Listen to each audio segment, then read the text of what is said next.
Sadly, Washington is remembering one of its most influential and most polarizing Republican senators after the sudden death of one Lindsey Graham. But almost immediately, two new debates took over: how the media should remember Lindsey and whether his sister should have been appointed to his Senate seat. Let's get you caught up.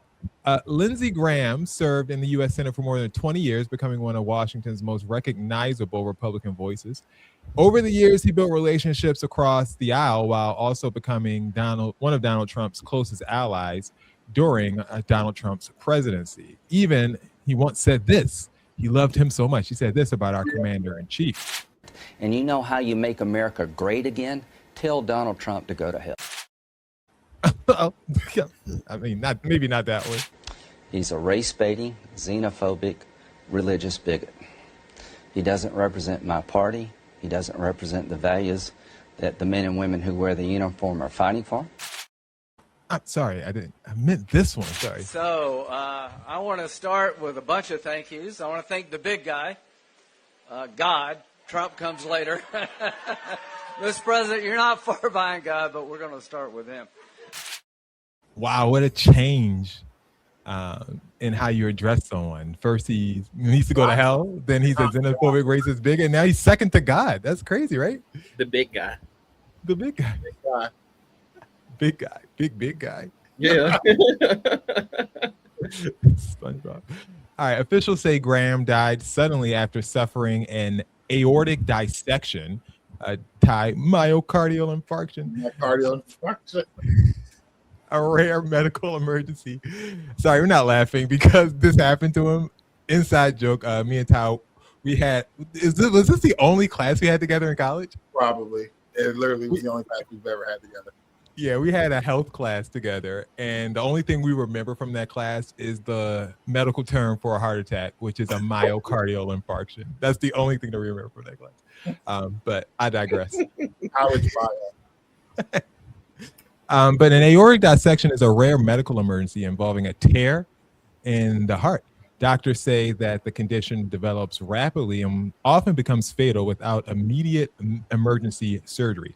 Following the news of his death, lawmakers from both parties issue statements praising Lindsey Graham's service, even many who frequently disagree with him politically. But that wasn't the only reaction that people saw this weekend.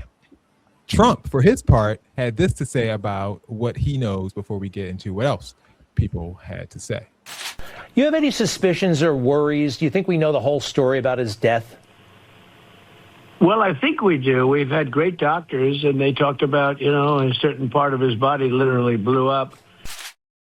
Blew up? His heart. A certain part of his body blew up. What? Okay. There's got to be some HIPAA laws. I know, right? Right. Been violated them. Your heart blew up. Like what? You have any suspicions or worries? Do you think we know the whole story about his death? Well, I think we do. We've had great doctors, and they talked about, a certain part of his body literally blew up. Like, what? Donald Trump is so egregiously unprofessional, isn't he? It's I never stop to think that this guy is the president. Like every once in a while, you got to keep telling yourself that. That's not the first time he's done that though. No, but once a week, Ty. I say Donald Trump's president once a week. It's insane to think about.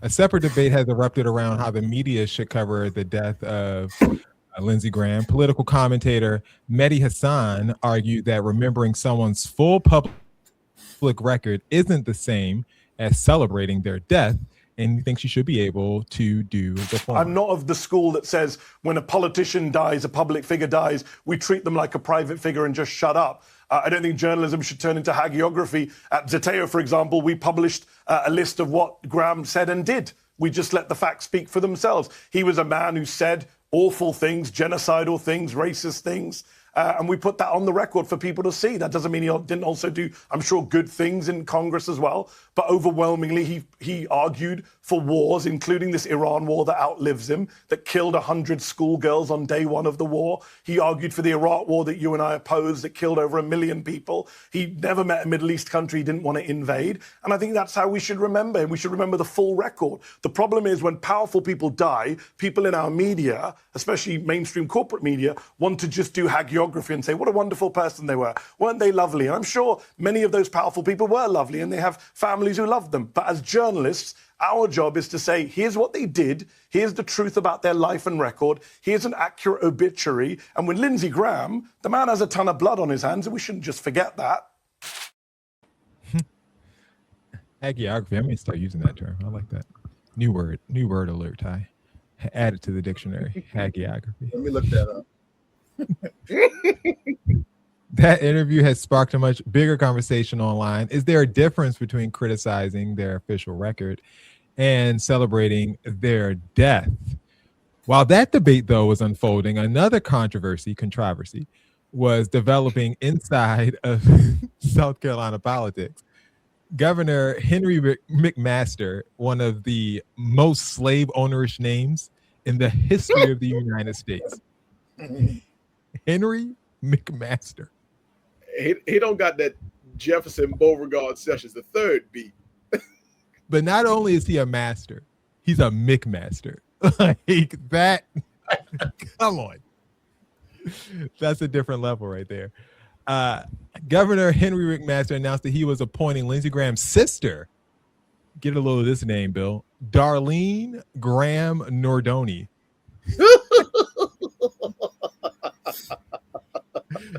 Miss Darline is going to temporarily serve in the Senate. That was a pun on House. Bill, you missed that one. Inside House. I didn't miss that one. Sorry, I'm having way too much fun with this story. I should be serious news, man. Darline is going to serve in the Senate until the remainder of Lindsey Graham's term concludes, calling it a way to, quote, continue Graham's work.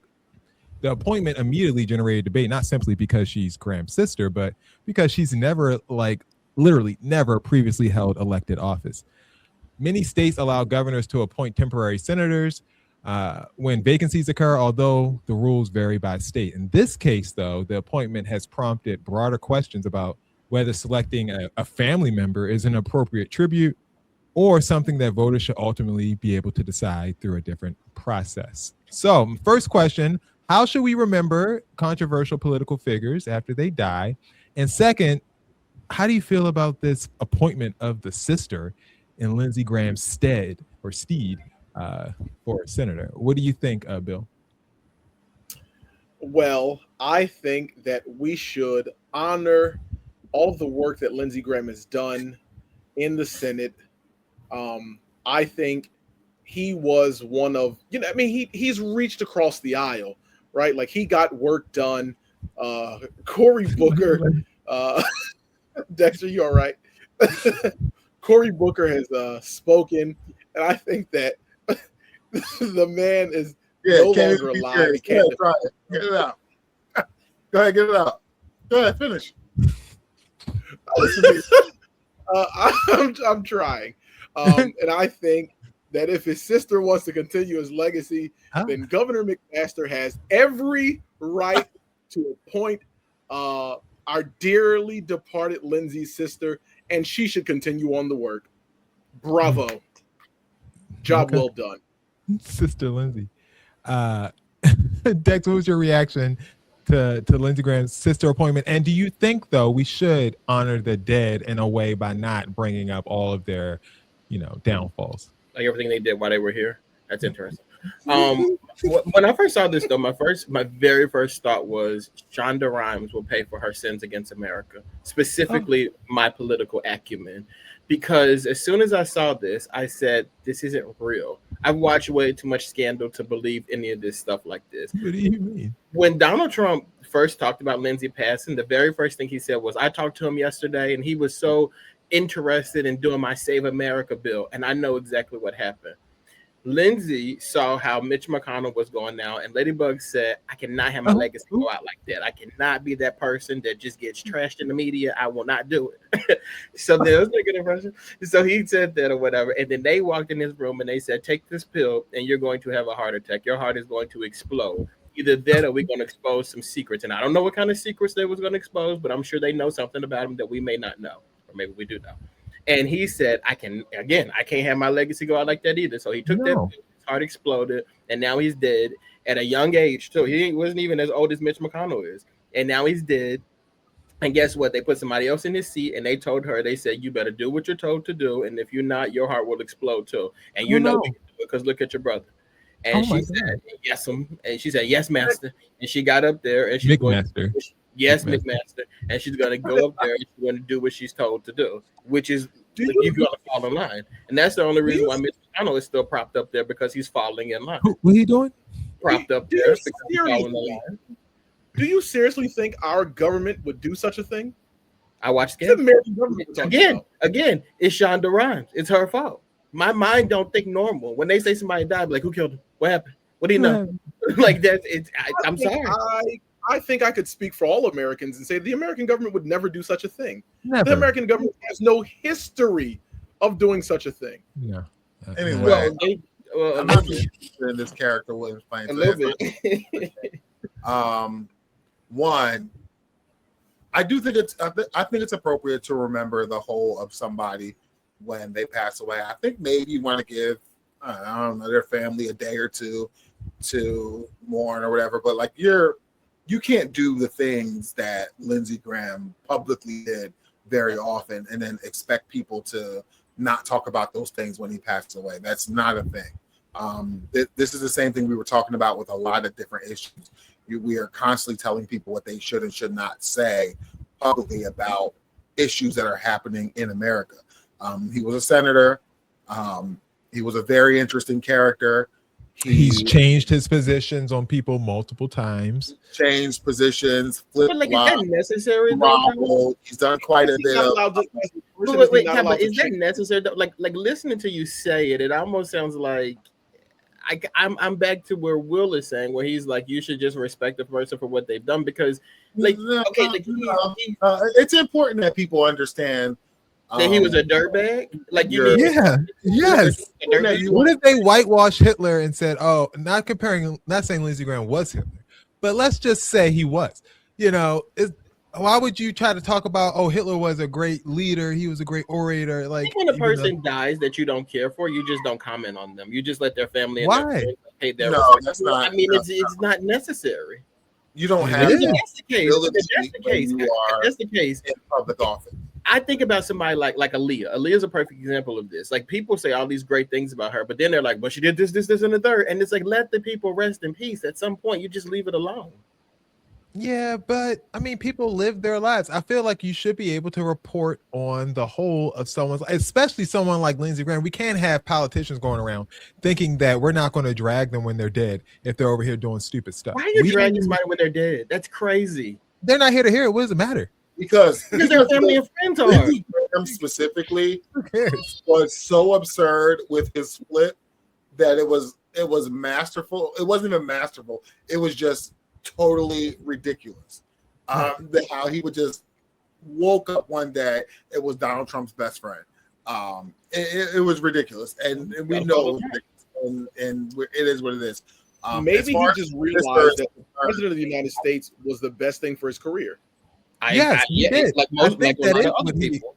And that's fine, but you don't have to go like. There's a difference between recognizing that and glazing it. Well, and you understand what he was doing. Some people can't help. Well, Lindsey has been known to glaze a bit. So like, if that's what he's into, like, that's what he's into. Not Ladybug Lindsey in the glaze business. Eric, do you think that we should be able to criticize politicians when they pass away if they have done some heinous activities in their life?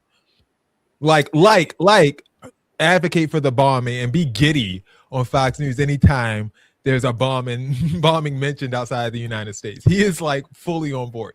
Like, Cuba, you're next. Like, that was his last words almost. I mean, if they can criticize people like Martin Luther King Jr. and people that passed away decades ago and bring up their indiscretions, why not him? He ain't no different. Exactly. I think the precedent has been set. Would you say, Will? He did. Yes, he did. Yes, he did.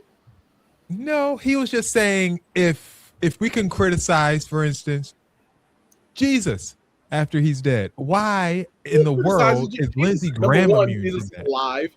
Let's start there. That's Number true. two, you're right about that. See, But he did die. but he came back to life. But he rose. But he did die, and they talked Yeah, but when about he him died, after you he think died. they was criticizing him? Like you Absolutely, they was dragging him. You know they was. Well, they He should dragged have been him out there and talking. He was too out. Like they not do that. What did they drag him because the whole earth shook? They wasn't dragging Jesus. They did not do that. I told him he should have shut up. He should have been around here trying to talk to everybody. He was doing way too much. Like they was dragging him. You know they was. The idea of dragging Jesus. And then and then those hearts dropped once he rose.